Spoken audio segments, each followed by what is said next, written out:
పండగలే high power ఉల్లాసం high power ఉత్సాహం high power ఆరోగ్యం హై పవర్ ఆనందం గుంటూరు వారి ట్రిపుల్ ఎక్సెల్ మరియు హై పవర్ హార్స్ దేశవాళీ మినపగుళ్ళు బంధాలు అనుబంధాలు మరింత దృఢంగా మరింత బలంగా. AP deputy CM Pawan Kalyan పోరాటంతోనే విశాఖ ఉక్కు పరిశ్రమ ప్రైవేటీకరణ కాకుండా ఆగిందని జనసేన పార్టీ అధ్యక్షులు గాదే వెంకటేశ్వరరావు తెలిపారు. గుంటూరు లాడ్జీ సెంటర్లోని జిల్లా పార్టీ కార్యాలయం ఏర్పాటు చేసి మీడియా సమావేశంలో ఆయన మాట్లాడారు.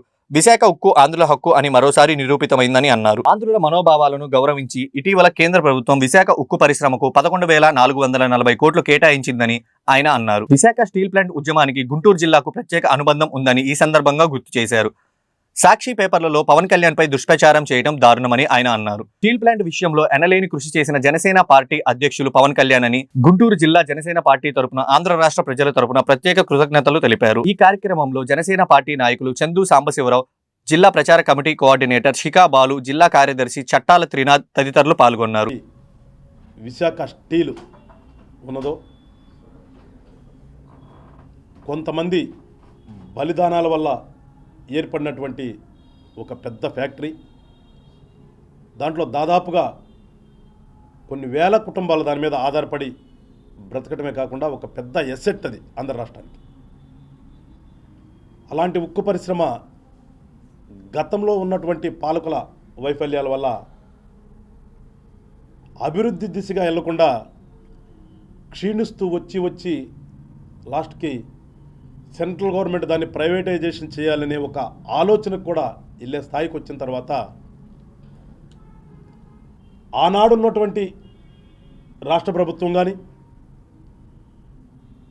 లేదంటే సెంట్రల్ గవర్నమెంట్లో ఉన్నటువంటి నేషనల్ పార్టీస్ కానీ ఏ ఒక్కరూ కూడా దానికి వ్యతిరేకంగా కేంద్ర ప్రభుత్వం తీసుకున్న నిర్ణయానికి వ్యతిరేకంగా మాట్లాడినటువంటి సందర్భం లేదు. మన రాష్ట్రం చూస్తే మన రాష్ట్రంలో ఉన్నటువంటి అప్పుడు అధికారంలో ఉన్నటువంటి వైఎస్ఆర్ పార్టీ కానీ ప్రధాన ప్రతిపక్షంగా ఉన్నటువంటి ఇప్పుడు మా యొక్క భాగస్వామ్య పార్టీ అయినటువంటి తెలుగుదేశం కానీ ఎవరూ కూడా నోరెత్తలేదు. అది కరెక్ట్ కాదు, ప్రైవేటైజేషన్ చేయొద్దు అని చెప్పేసి మాట్లాడినటువంటి పార్టీ ఏదైనా ఉందంటే ఈ రాష్ట్రంలో ఒక్క జనసేన పార్టీనే. 2021 జనవరిలో ప్రకటన వస్తే నెక్స్ట్ మంత్లోనే జనసేన పార్టీ అధ్యక్షులు పవన్ కళ్యాణ్ గారు, మనోహర్ గారు కేంద్ర ప్రభుత్వ పెద్దల దగ్గరికి వెళ్ళి ఒక రిప్రజెంటేషన్ ఇచ్చి ఆ ఫ్యాక్టరీని ప్రైవేటైజ్ చేయటం కరెక్ట్ కాదు అని చెప్పి రావటమే కాకుండా అప్పటి నుంచి కూడా అనేక రకాలైనటువంటి ఉద్యమాలు చేసి ఎట్టకేలకు ఆ ఫ్యాక్టరీ ఆవరణలోకి వెళ్ళి ఆనాడు ఉన్నటువంటి రాష్ట్ర ప్రభుత్వం ఒప్పుకోపోయినప్పటికీ ఇబ్బందులు పెట్టినప్పటికీ కూడా ఆ ఫ్యాక్టరీ ఆవరణలోనే ఒక బహిరంగ సభ పెట్టి అక్కడ ఉన్నటువంటి కార్మికులకు కానీ అలానే రాష్ట్రంలో ఉన్న ప్రజలకు కానీ ఒక భరోసా కల్పించినటువంటి పార్టీ జనసేన పార్టీ.